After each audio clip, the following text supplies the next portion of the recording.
Hello students, welcome to my channel. I am Rashmi, your maths teacher. तो इस video में आज हम स्टार्ट कर रहे हैं एक्सरसाइज 4.3 का इंट्रोडक्शन। तो 4.3 एक्सरसाइज में आपके मोस्टली क्वेश्चन जो आएंगे, आपको linear equation in 2 variable given होगी, उसको आपको ज्योमेट्रिकली रिप्रेजेंट करना होगा, यानी उस इक्वेशन का ग्राफ बनाना होगा। तो ये चीज हम यहाँ पे पढ़ेंगे। तो आपने अभी जो एक्सरसाइज 4.2 किया था, वहां पे हमने लीनियर इक्वेशन इन 2 वेरिएबल्स के लिए एल्जेब्रिकली उसको सॉल्व किया था, यानी कि उसके आंसर्स एल्जेब्रिकली कैसे फाइंड कहते हैं वो हमने यहाँ देखा था। तो जैसे ये देखो, जैसे 2x + 3y = 12 है, तो हमने यहाँ पे इसको कौन कौन से पॉइंट इसको सेटिस्फाई करेंगे या कौन कौन से इसके कोऑर्डिनेट होंगे, तो वो हमने यहाँ पे कैसे फाइंड किया था। हमने इस इक्वेशन को एक वेरिएबल की फॉर्म में लिख लिया, यानी लेफ्ट में सिर्फ x किया, बाकी सारा हमने इधर ट्रांसफर कर दिया। फिर बार बार हम y की वैल्यू को यहाँ पुट करते रहे, x की वैल्यू को यहाँ पे फाइंड करते रहे। तो इस तरह से हमें पॉइंट मिले जिससे कि हम इनको क्या करें, ग्राफ में प्लॉट कर सकते। ये जो सोल्यूशन था वो हमारा एल्जेब्रिकली सोल्यूशन था। हमने y की वैल्यू को पुट करते रहे, x की वैल्यू को फाइंड करते रहे। तो हमने यहाँ पे क्या देखा था कि लीनियर इक्वेशन इन 2 वेरिएबल में इक्वेशन के इनफाइनाइट सॉल्यूशंस होते हैं। तो इनफाइनाइट सॉल्यूशंस में से हमने कुछ सॉल्यूशंस यहाँ पे निकाले थे। ओके, तो ये एक्सरसाइज करने के बाद में आपको 4.3 एक्सरसाइज को समझना ज्यादा इजी हो जाएगा, क्योंकि ये स्टेप तो आपको वहां पे करना ही है।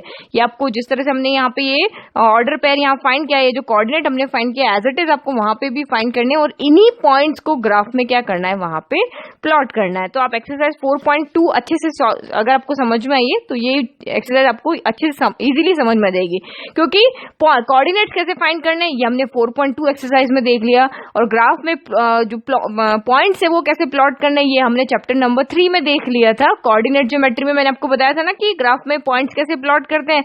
तो इन दोनों को हम इस एक्सरसाइज में यूज करेंगे।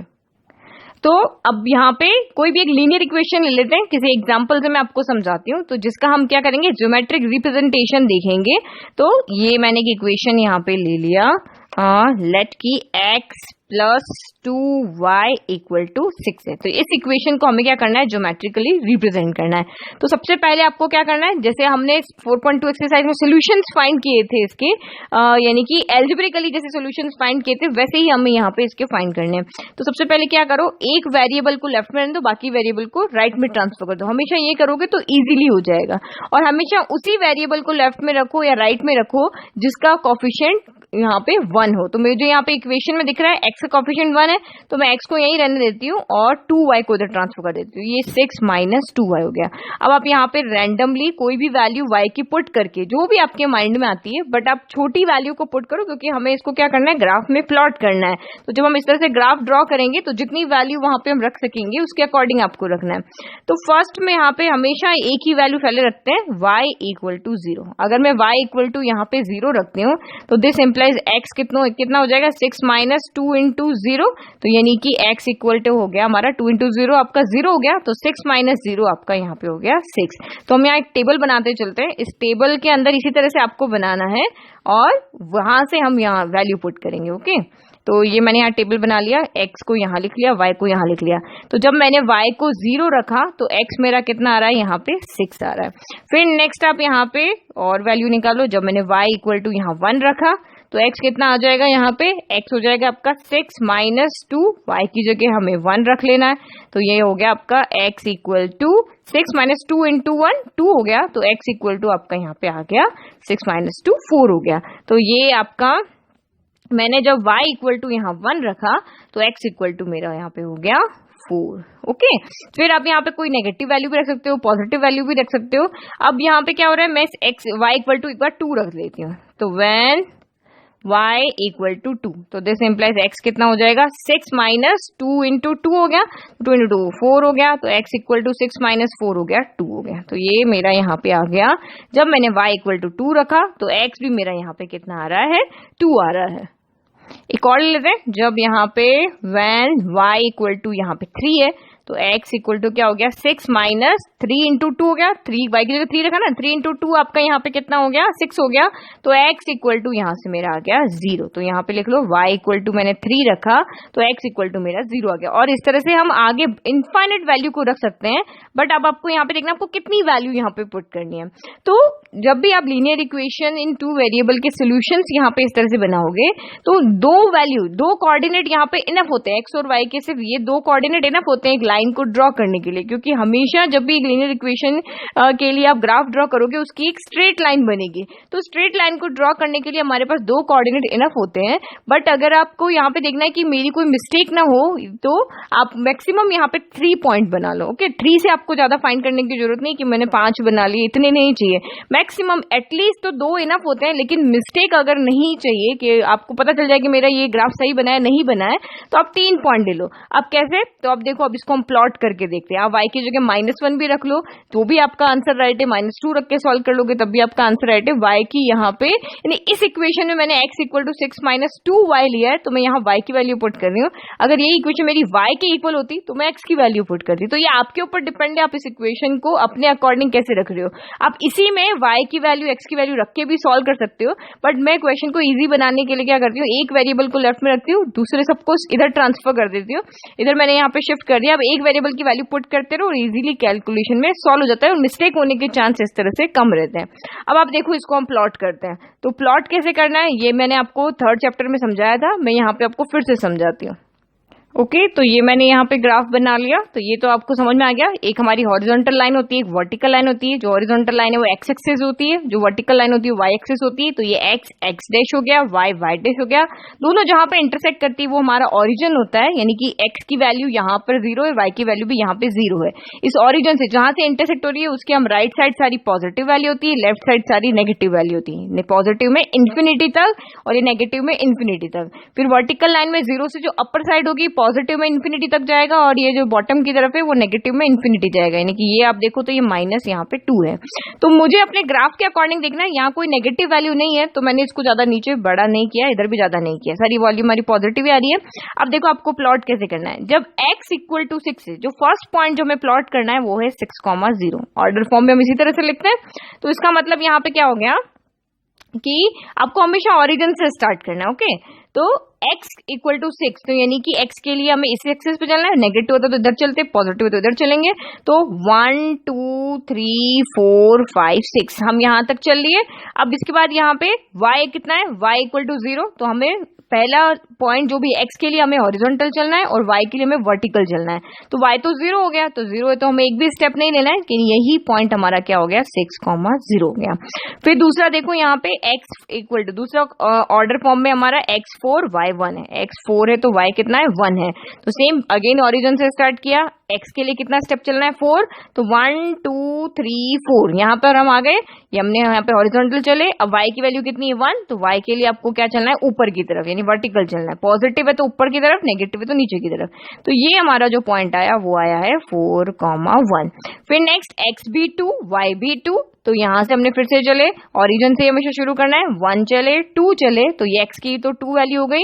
अब y 2 है तो 2 ऊपर की तरफ चलना है, 1 2 हो गया। तो ये 3 पॉइंट मेरे इनफ है। देखो 2 पॉइंट भी इनफ है, मुझे एक लाइन अगर यहाँ पे ड्रॉ करनी है तो मेरे 2 पॉइंट भी इनफ है, मुझे उसकी जरूरत ही नहीं है। ठीक है, ये 2 पॉइंट्स में मैं लाइन बना सकती हूँ।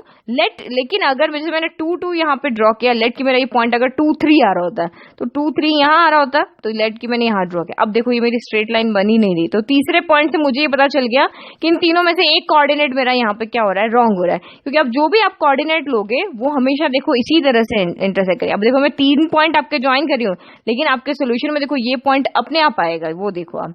तो ये देखो मैंने इसको इस तरह से ज्वाइन करके 3 पॉइंट इनफ थे ड्रॉ करने के लिए, ये मैंने यहाँ पे ड्रॉ कर लिया। तो ये मेरी यहाँ पे उस लीनियर इक्वेशन का यहाँ पे ग्राफिकल रिप्रेजेंटेशन हो गया। तो अब देखो मेरा चौथा पॉइंट क्या है, x0 y3। तो आप यहाँ पे देखो ये मैं यहाँ पर हूँ।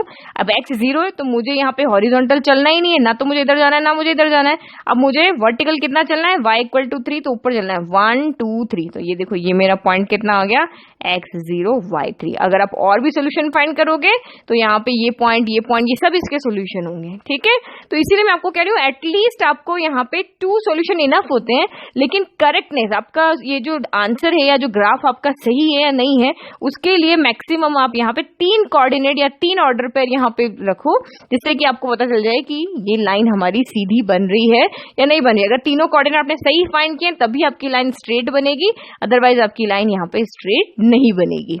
ओके तो अब हमारा एक क्वेश्चन आता है कि इस लाइन पे कौन कौन से पॉइंट होंगे। ये आपको इस तरह से इसको सॉल्यूशन करना है, जो भी कोऑर्डिनेट आप यहाँ पे ड्रॉ कर रहे हो तो वो आपको यहाँ पे लिखने हैं, और इसके साथ आपको ये जो आपकी इक्वेशन है ये भी इस लाइन के साथ यहाँ पे लिखनी है। तो ये इसको रिप्रेजेंट करने का तरीका है। अब आप यहाँ पे देखो, जो भी इस इक्वेशन के सोल्यूशन होंगे वही इस लाइन के ऊपर आएंगे, जो इस इक्वेशन के सोल्यूशन नहीं है वो यहाँ पे नहीं आएंगे। जैसे मैं रैंडम के कोई भी पॉइंट ले लेती हूँ 4,2, जैसे मैंने ये ले लिया, ये इसका सोल्यूशन नहीं है। आप यहाँ पे पुट करके देखो, जैसे मैंने 4 ले लिया, x इक्वल टू मैंने 4 लिया, y इक्वल टू मैंने 2 ले लिया। अब इस इक्वेशन में पुट करो, यहाँ पे आप पुट करो, देखो लेफ्ट इक्वल टू राइट आता है कि नहीं आता है। तो मैंने x 4 रखा, LHS अभी हम ले रहे हैं, LHS हमारा क्या है x प्लस 2 है। तो x की जगह 4 रखा, प्लस 2 इंटू वाई की जगह मैंने 2 रखा। तो 4 प्लस 2 इंटू 2 कितना हो गया, 4 हो गया, 4 प्लस 4 हो गया 8, यानी कि हमारा इक्वल में तो 6 है, राइट हैंड साइड आना चाहिए था ना, यानी हम x और y की जगह वैल्यू रख रहे हैं तो इक्वल में जो भी है वो आना चाहिए। जैसे कि आप यहाँ देखो, मैंने y इक्वल टू 0 रखा और x इक्वल टू 6 रखा, तो x equal to 6 plus 2 into 0 0 हो गया, तो 6 इक्वल टू 6 आ रहा है। तो ये सारे जो पॉइंट यहाँ पे आए हैं इस इक्वेशन को सॉल्व करके, ये इसको सारे क्या करेंगे, सेटिस्फाई करेंगे। जबकि आपने रैंडम कोई भी वैल्यू ले ली वो उसको सेटिस्फाई नहीं कर रही है। यहाँ इक्वल 8 आ रहा है जो कि हमारा 6 के इक्वल नहीं है। अब आप इस पॉइंट को प्लॉट करके देखो, x इक्वल टू 4 और y इक्वल टू 2 को प्लॉट करो।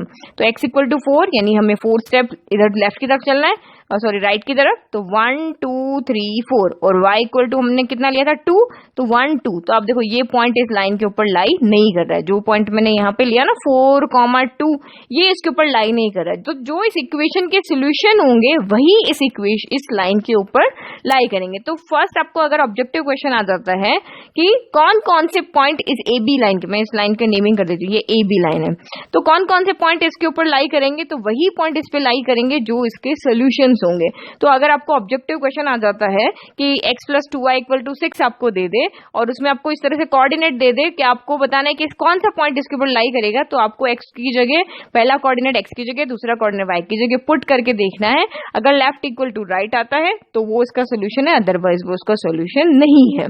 ठीक है, फिर आपको जो भी आंसर हमने यहाँ पे लिखा है, ये ऑर्डर पेयर जो भी है आपका, जैसे 6,0 भी है, तो पहला पॉइंट आपका x है, जो पहला कोऑर्डिनेट है वो आपका x के इक्वल होगा, दूसरा कोऑर्डिनेट यहाँ पे y के इक्वल होगा। तो x इक्वल टू 6 और y इक्वल टू 0। तो इसको आपको इसी तरह से पढ़ना है। जो भी आपके ऑर्डर पेयर यहाँ पे कोऑर्डिनेट गिवन होंगे वो x, y इस तरह के ऑर्डर पेयर में होते हैं। जैसे ये 6,0 है तो x इक्वल टू 6 हो गया, y 0 हो गया। फिर आपका यहाँ पे 4,1 तो x इक्वल टू 4 हो गया, y इक्वल टू यहाँ पे 1 हो गया। फिर जो भी पॉइंट इस लाइन के ऊपर एग्जिस्ट नहीं कर रहे हैं, ठीक है, तो any point which does not lie on the line A B, यानी कि जैसे 4,2 इस लाइन पे लाई नहीं कर रहा था, तो ये इसका सॉल्यूशन नहीं है। क्यों नहीं है, तो मैंने आपको यहाँ पे सॉल्व करके बता दिया। जब हमने 4 और 2 इस इक्वेशन में पुट करके देखा तो ये हमारा 8 आ रहा है, ये हमारा 6 के इक्वल नहीं आ रहा है। तो यही 3 चीज यहाँ पे जो 4.3 है उसके लिए देखने के लिए है कि जो मैंने अभी आपको यहाँ पे बताई। फर्स्ट तो आपका ये क्या हो गया कि जो पॉइंट इसको सेटिस्फाई करेंगे वो इस लाइन के ऊपर आएंगे। फिर दूसरा, और इस ऑर्डर पेयर को रीड कैसे करना है, पहला x होगा, दूसरा आपका y होगा, और जो इसका सोल्यूशन नहीं होगा वो उस लाइन के ऊपर लाई नहीं करेगा। तो इसका ग्राफ कैसे हुआ, तो आप यहाँ पे इसके सॉल्यूशन का, लीनियर इक्वेशन का ग्राफ क्या हुआ कि जो भी पॉइंट इसको सेटिस्फाई कर रहे हैं इनफाइनाइट पॉइंट होंगे, क्योंकि हम यहाँ पे x की जगह रैंडम बहुत सारे यहाँ पे वैल्यू को, बहुत सारे नंबर्स को पुट कर सकते हैं, और यहाँ से इसीलिए हमें y की भी बहुत सारी वैल्यू मिलेगी। तो जो लीनियर इक्वेशन में जो पॉइंट्स इसको सेटिस्फाई कर रहे होंगे वही इस इक्वेशन के क्या बनाएंगे, ग्राफ बनाएंगे। ठीक है, जैसे कि हमने यहाँ पे 4 फाइंड किए थे, ये सारे पॉइंट इसको सेटिस्फाई कर रहे हैं, तो यही इस लीनियर इक्वेशन का क्या बनाएंगे, ग्राफ बनाएंगे। तो इस ग्राफ को बनाने के लिए कितने पॉइंट इनफ होते हैं, 2 पॉइंट यहाँ पे इनफ होते हैं एक लाइन को ड्रॉ करने के लिए। लेकिन हमारे ग्राफ करेक्ट बनाए या नहीं बनाए उसके लिए हम यहाँ पे मैक्सिमम 3 पॉइंट ड्रॉ करेंगे। ओके, तो ये चीज आपको यहाँ पे याद रखनी है ना। हम एक्सरसाइज सॉल्व करते हैं। तो आई होप आपको इंट्रोडक्शन के जो मेन पॉइंट थे वो अच्छे से समझ में आ गए, जो कि आपको ध्यान रखने हैं जिससे कि आपकी मिस्टेक ना हो। तो अभी भी अगर आपको कोई पॉइंट नहीं समझ में आया तो प्लीज आप कमेंट बॉक्स में कमेंट करें। Thank you.